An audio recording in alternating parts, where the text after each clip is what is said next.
ஒரு நதிக்கு ஆறுக்கு கடலை சென்று அடைய வேண்டும் என்று ஆசைப்பட்டது.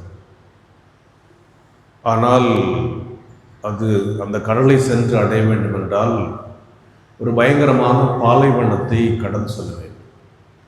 எனவே இந்த பாலைவனத்தை கடந்து எப்படி கடலை சென்று அடைவது என்ற ஒரு பயம் அதற்கு இருந்தது. பாலைவனத்தை கடக்கின்ற போது இந்த ஆற்றினுடைய தண்ணீரை அந்த பாலைவனத்தினுடைய மணல் உறிஞ்சிவிடும். அப்போ ஆற்றினுடைய தன்மை குறையும். பிறகு சூரியன் வெப்பத்தினாலே தண்ணீரை உறிஞ்சிவிடும். எனவே இவற்றையெல்லாம் கடந்து எப்படி நாம் கடலை அடைவது என்ற ஒரு பயம் இந்த ஆறுக்கு நதிக்கு இருந்தது.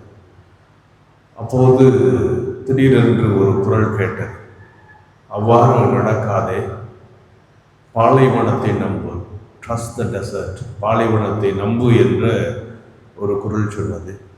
இருந்தாலும் இதற்கு அதனுடைய பயம்.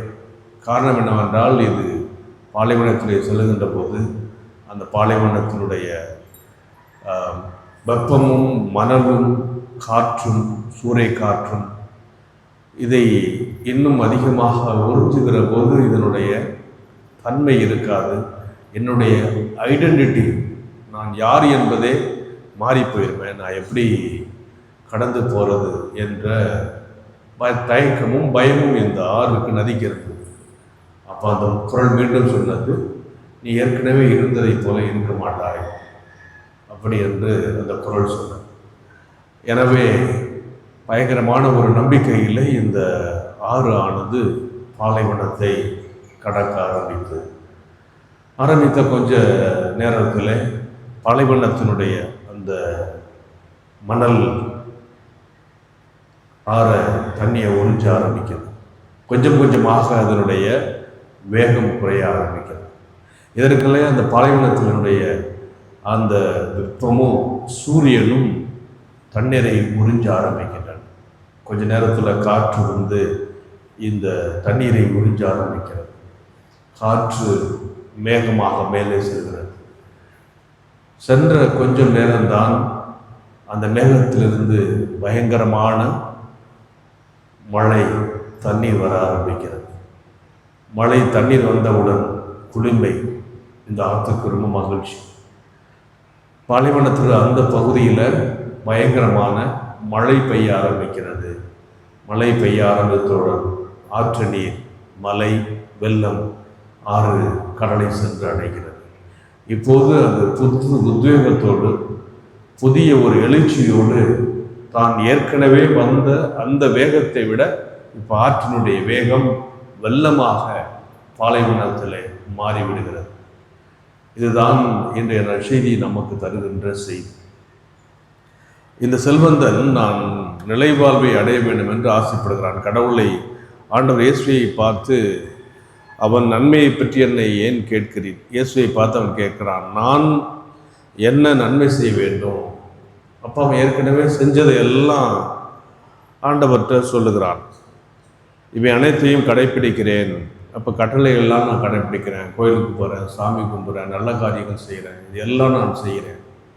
ஆனால் உன்னிடத்தில் உன் மீது அன்பு கூறுவது போல ஆனால் கடுத்திருப்போர் மீது அன்பு கூறுவாயாக என்று கூறினார். இவை அனைத்தையும் நான் கடைப்பிடித்து வந்துள்ளேன், இன்னும் என்னிடத்தில் என்ன குறை இருக்கிறது? இது எதை சொல்கிறது என்றால், நாம் செய்கின்ற எல்லா காரியங்கள் அன்றாட வாழ்க்கையில் நம்ம கோயிலுக்கு போயிடுது, ஜெபம் செய்கிறது, அப்புறம் பூசை பார்க்குறது, மற்ற எல்லா காரியங்களையும் நான் செய்கிறேன், எல்லாம் நமக்கு இருக்குது. இருந்தாலும் ஏதோ ஒன்று என்னிடம் குறைவிடுவது என்ன என்று அவர் கேட்டார். அப்போ நீ நிறைவுள்ளவராக விரும்பினால் உன் உடைமைகளை பெற்று ஏழைகளுக்கும் அப்பகத்தில் விண்ணகத்தில் நீ சேர்வாயிருப்பாய் அப்படின்னு சொன்னார். அங்கே தான் உனக்கு இடிக்கும். ஆக இறைவனை அன்பு செய்தான், இறைவனுடைய கட்டளைகள் எல்லாம் அவன் கடைப்பிடிச்சான். ஆனால் அவனால் அயலாரை அன்பு செய்ய முடியவில்லை, அயலாருக்கு உதவ முடியவில்லை. அவனிடத்தில் நிறையா சுற்றி இருந்தது. இந்த மாதிரி தான் பல நேரங்களில் நாம் கடவுளுக்கு பிரியமானவராக கடவுள் காட்டிய வழியிலே நாம் நடக்க முற்படுகின்ற போது நமக்குள் சில சுயநல எண்ணங்கள் இருக்கின்றன. நாம் ஒரு சிலவற்றை இறுக்கி பிடிச்சிக்கிறோம், அல்லது ஒரு சில சுயநலங்கள் நம்மகிட்ட இருக்குது, அல்லது சில தவறான குணநலங்கள் நம்மகிட்ட இருக்குது, அல்லது ஒரு சிற்றின்ப நம்மகிட்ட இருக்குது, அல்லது ஒரு சந்தோஷம் நம்ம இடத்துல இருக்கிறது, அல்லது ஒரு சில காரியங்களை நான் ரொம்ப இறுக்கி பிடிச்சிட்டு இருக்கிறோம். இந்த காரியங்களையெல்லாம் நாம் பிடித்து கொண்டு நான் மகிழ்ச்சியாக இருக்கணும், நான் சந்தோஷமாக இருக்கணும் அப்படி என்றால் முடியாது. அப்போ உண்மையான மகிழ்ச்சி, உண்மையான சந்தோஷம் அல்லது எந்தவித ஒரு தங்குதடையற்ற ஒரு வாழ்க்கை வாழ வேண்டும் என்றால் ஒரு பாலைவனத்தை நாம் கடக்க வேண்டியிருக்கிறது. இப்போ பாலைவனம் போன்ற ஏதோ ஒன்று நம்முடைய வாழ்க்கையில் நம்ம பிடிச்சி ஆட்டிக்கிட்டு அதை நாம் கடப்பதற்கு தைரியம் வேண்டும், கடவுள் மீது நம்பிக்கை வேண்டும்.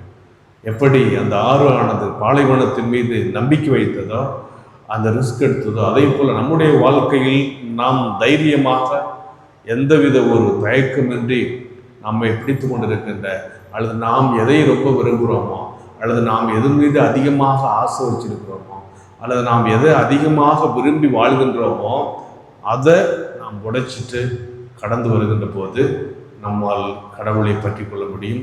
அப்பொழுது கடவுளுடைய அந்த மகிழ்ச்சி, சந்தோஷம் நமக்கு கிடைக்கும் என்பதை என்ற இறைவாக்கு நமக்கு சொல்லுகிறது. எனவே பாலைவனத்தின் மீது, பாலைவனமான வாழ்க்கையின் மீது நம்பிக்கை கொண்டு வாழ வரம் கேட்டு ஜெபிப்போம்.